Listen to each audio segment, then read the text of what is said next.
Idimani dukorera negukumi kwitaho cyane negukumi izirikana ubuzima yacu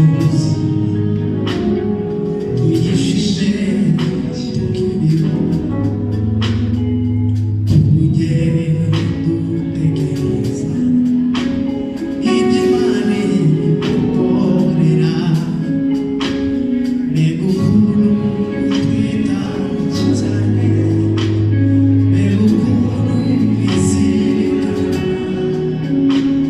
ubuzima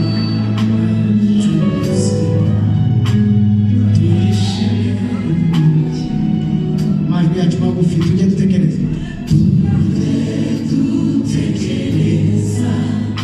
iby'Imana dukorera amajwi magufi negukumi twitaho cyane negukumi izirikana ubuzima bwacu twishime tukiriho mureka tujye dutekereza Imana yacu dukorera negukumi twitaho cyane negukumi izirikana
wabikoze aravuze ngo abandi baciye bagapfa niyo nanjye naciye nkagira gute nabaho wewe byagenze gute kugira ngo uhace nshuti mbwira uko wabigenje ngo wabukire nshuti mbwira uko wabikoze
tugiye gusirimba amasaha arageze ariko mureke dusirimba uwo mwuka murimo. Bwana asifiwe. Sema amen. Haleluya, haleluya. Kristo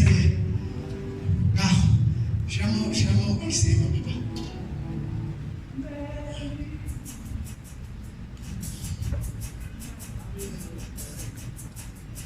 Yeah.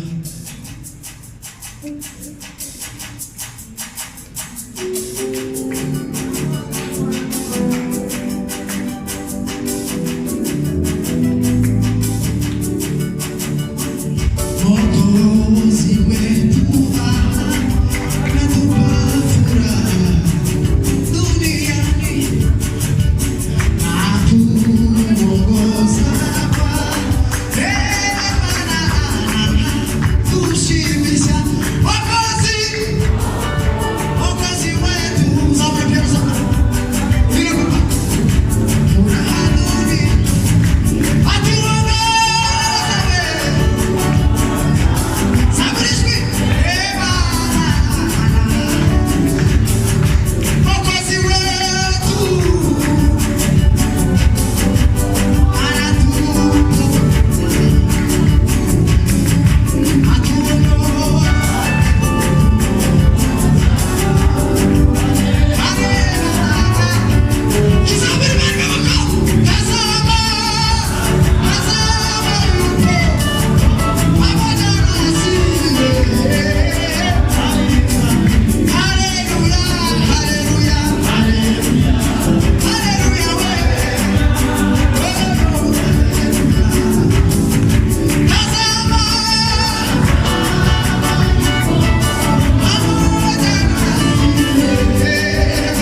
kigiye gukira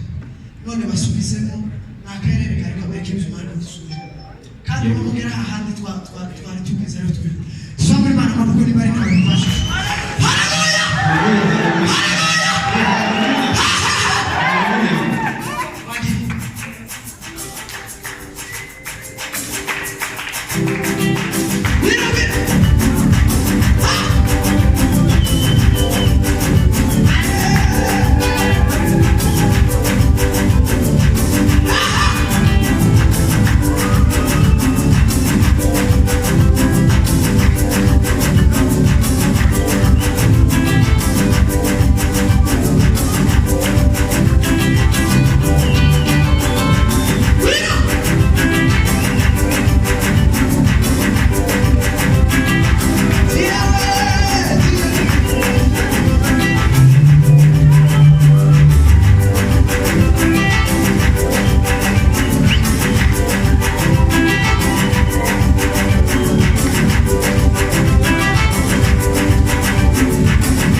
turasoza umuhagararaho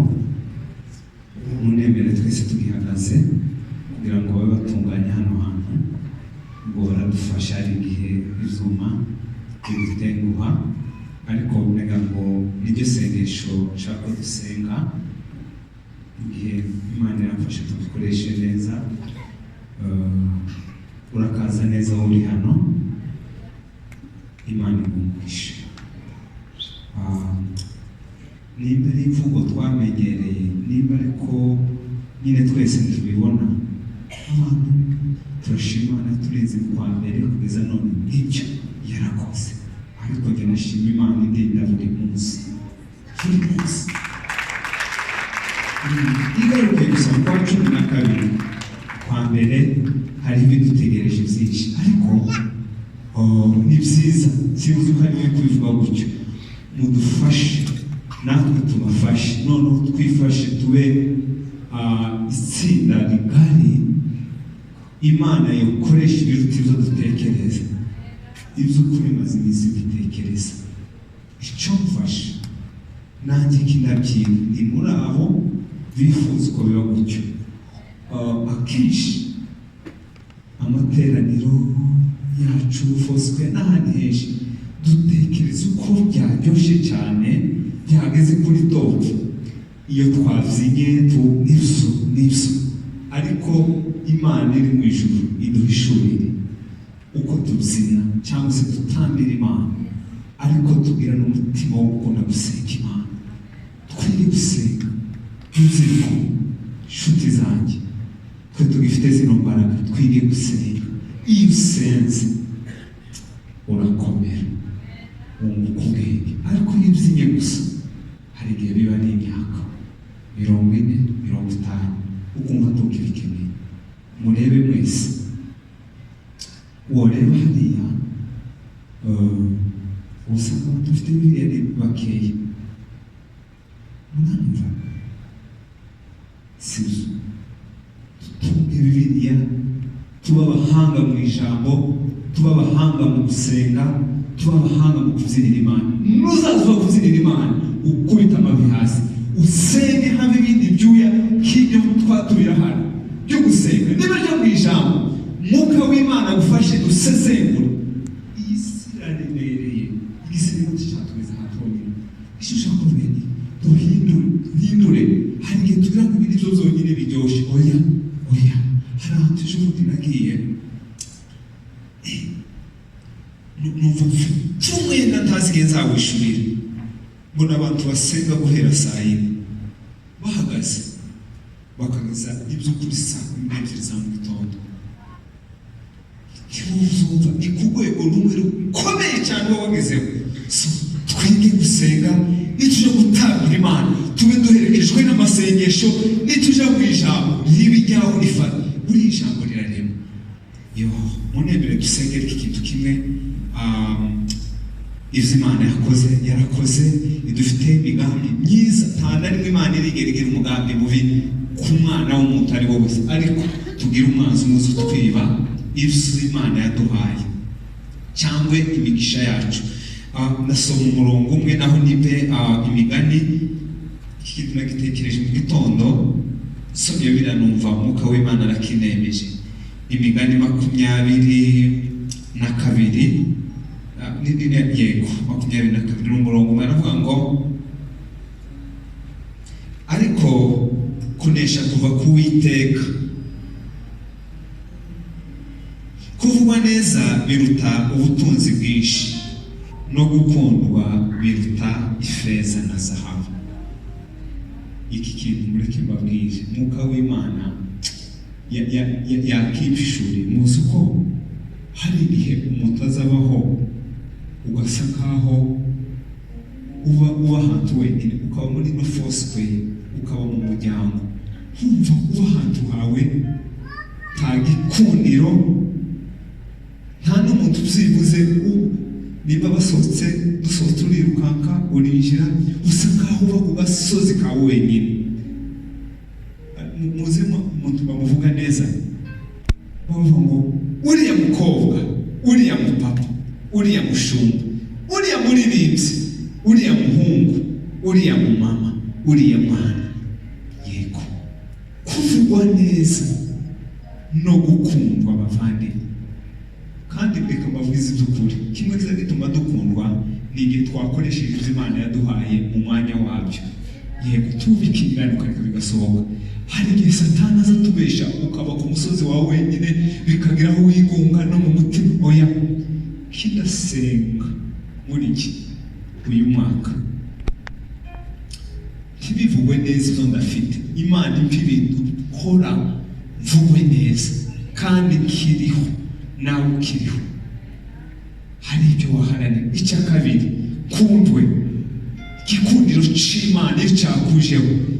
kiza gutyo kizana n'amavuta kizana n'ibisubizo erega iyo ukunzwe hari ibyo wakoreye abandi ninde utakwishimira ko Imana imugirisha imuha umugisha wo kubera abandi igisubizo ugakundwa wasubira mu kati bakavuga ngo uriya ngenda mukunda ibikorwa byacu bikavuga abana b'Imana ibyo bintu tugomba kubirinda ku rwego rukomeye munemerere ni mu minota 2 hanyuma dukomerezeho kugira ngo umwanya wacu tuwukoreshe neza gukundwa Imana ikwaye igikundiro ugakundwa boroheje abakomeye amavuta y'igikundiro tubeho imyuka y'abadayimoni n'ibihe n'amateka azaza ku muntu wokunda udafite umuryango wokundwa nta n'umuntu n'umwe uzi amateka y'iwanyu y'igikundiro c'Imana cyajeho buri wese uravuga wavuga gahoro bikumvikana ariko igikundiro ni cyambere waseka abantu bakabona iseko yawe ni nziza wagenda bakabona iseko yawe ni nziza muzi ko no gutega amaboko konyine yego nabyumvishe kabisa ukuri kose hari ibintu bimwe kandi tubiharanire ubihige muri no minsi uvuge ngo Mana ni ukuri umpe niki cyotuma muri ubu buzima bwo gukorera Imana mvugwa neza kandi ubirinde hazaharindwa ukabirinda nanone ukongera kuba Mana umpe igikundiro iyo ukunzwe Imana izihagurutsa amaboko y'abakomeye n'aboroheje abariko n'abari hafi tuzi imigisha yacu Imana ntizayihanura gutya kwihanuke yo koresha umuntu umwe hano waradepoje ahantu hose bikanga